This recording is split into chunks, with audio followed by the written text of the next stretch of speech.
Now, water lilies like that are very beautiful. Be lovely if you could have them as a centrepiece in the middle of your table. Trouble is they don't grow all the year round. Don't despair, you can make some out of paper, and they really open up like the real thing, or almost like the real thing. It's very simple to do, but you need to get some measurements right, so watch this carefully.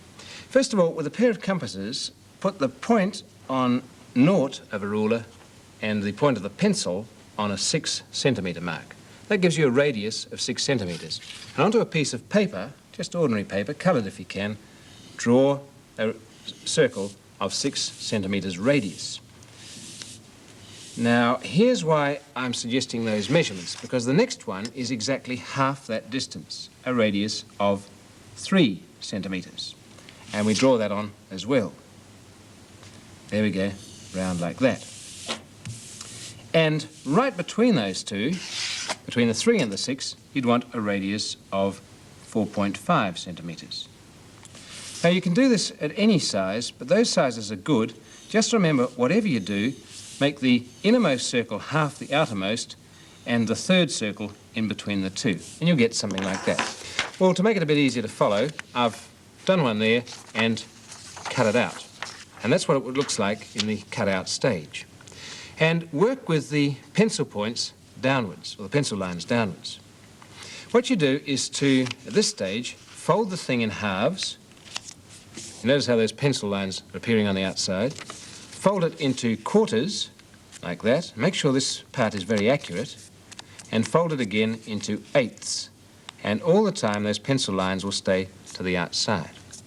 Now, with your scissors, from the outermost pencil line to the edge, cut a point. You end up with a little kite shape.